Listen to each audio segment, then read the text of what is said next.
Hello, Leo, Sun, Moon, Rising, and Venus Signs. Kamusta kayo? Sana po ay nasa mabuti kayong kalagayan.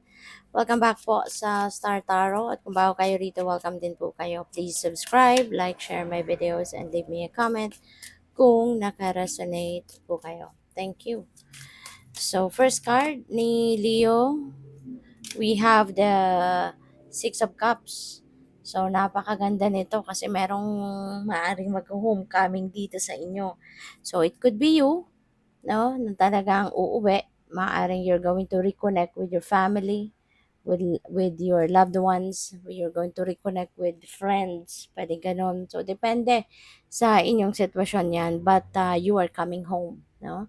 You're coming home. So, po pwedeng namimiss mo sila, maaaring matagal ka nang hindi nakakauwi. Kaya, pa pwede rin, no, na kunyari, ano na talaga ngayon, ngayon talaga yung naka-schedule mong uwi. Pwedeng ganon.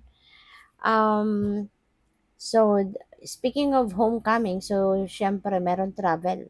No? Kasi maari nga na, nanggaling kayo sa ibang lugar, baka nakatira kayo kunyari abroad, diba? So, maaaring uuwi na kayo for good or pa pwedeng uuwi kayo to visit, yung mga ganon.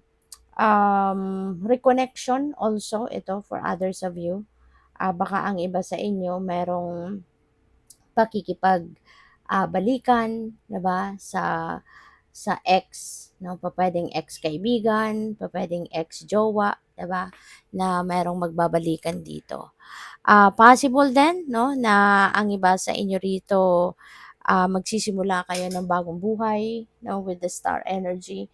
This is a new beginning. So this could be bagong buhay, bagong sitwasyon, bagong pag-asa, 'di ba? So, pwede rin ang iba sa inyo dito baka nanggaling kayo sa isang sitwasyon na medyo magulo, mahirap, no? And now, papunta na kayo sa pagsisimula, no? Pagsisimula ng bagong chapter sa buhay mo, pagsisimula ng bagong kaganapan sa buhay mo, something like that. At pwede rin na ang iba sa inyo rito, Leo, could be um siguro panahon na din ito, no, na may enjoy mo talaga, magiging masaya-masaya ka because yung wishes ninyo, yung dreams ninyo or heart's desires ninyo, maaaring mag-come to fruition na at this time, no? Kaya good luck din sa inyo and congrats. So what else? We have the Three of Pentacles.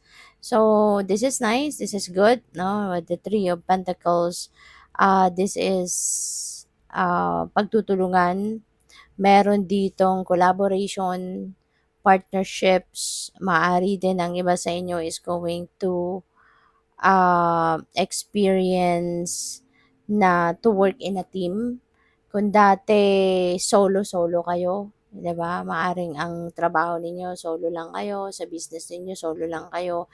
Ngayon, maaring magkakaroon na kayo ng partner, magkakaroon na kayo ng katulong, magkakaroon na kayo ng business, baka merong mga merging na magaganap, 'di ba? Or makikipag-partner ka sa iba.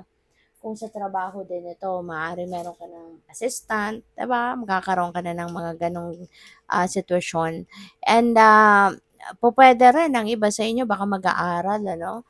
Pupuwedeng meron kayong mga skill na gusto ninyong makuha, gusto ninyong aralin, or pupuwede rin na pag improve ito, gusto mo na ma-improve, ma-enhance pa kung ano man yung skill mo or talent mo. So, pupuwedeng gano'n din ang purpose ng pag-aaral ninyo rito, no?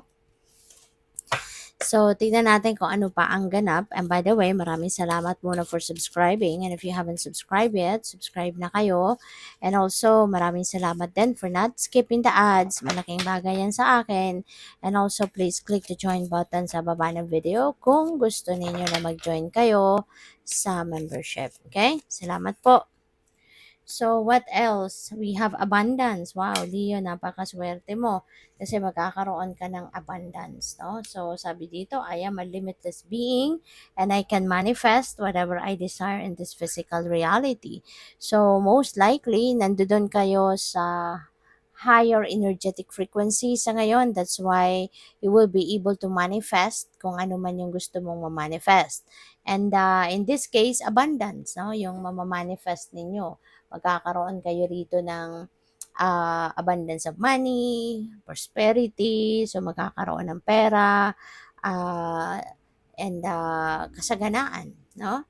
So we have imagination at maaari no na yung pagma-manifest ninyo is isang effective way na ginawa ninyo is imagination. Kasi imagination is also one tool of manifestation.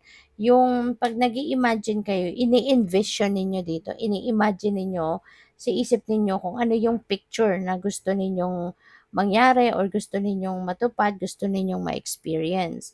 So, ang maganda rin dito in order for that imagination to be effective, samahan ninyo ng emosyon, no? At isama ninyo yung sarili ninyo doon no, sa sitwasyon. Ilagay ninyo yung sarili ninyo doon sa sitwasyon as if nangyayari na, no? Kung ano man yung gusto ninyong makita sa buhay nyo as if nangyayari na, 'di ba? Kaya ilagay ninyo yung emosyon at ang sarili ninyo doon mismo sa kung ano man ang sitwasyon na ini-imagine ninyo. Okay? So, we have loneliness. I know that I am never alone. So, that is good na positive pa rin, no? Positive pa rin yung iniisip ninyo.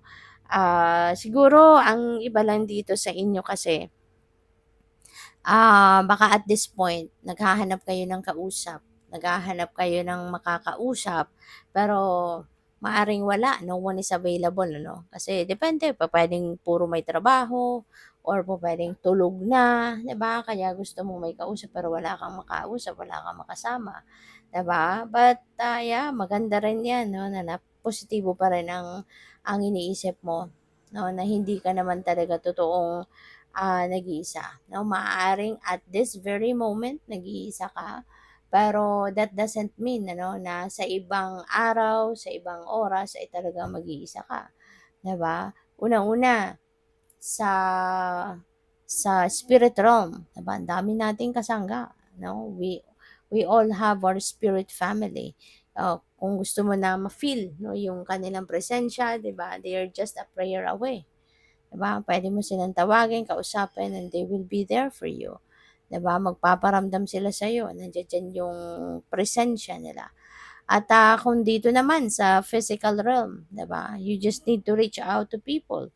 You just need to reach out to someone. Kasi baka mamaya, 'di ba? Mayroon lang mga pinagkakabisihan ang mga tao na nire-reach out mo. So, maaring hindi naman limitado sa isa, dalawang tao lang, 'di ba? Yung kaibigan mo or kamag-anak mo. So, yun. Pero at least maganda, no, na hindi mo iniisip na ikaw ay sa lahat ng oras or sa lahat ng pagkakataon ay mag-isa, 'di ba? You know that you are never alone. Spirit realm, lagi nandiyan dyan. Sa physical realm, lagi din naman merong kahit isang tao dyan na po pwede mong maging karamay. Yun. So, good luck. Thank you for watching. Love and light. Namaste.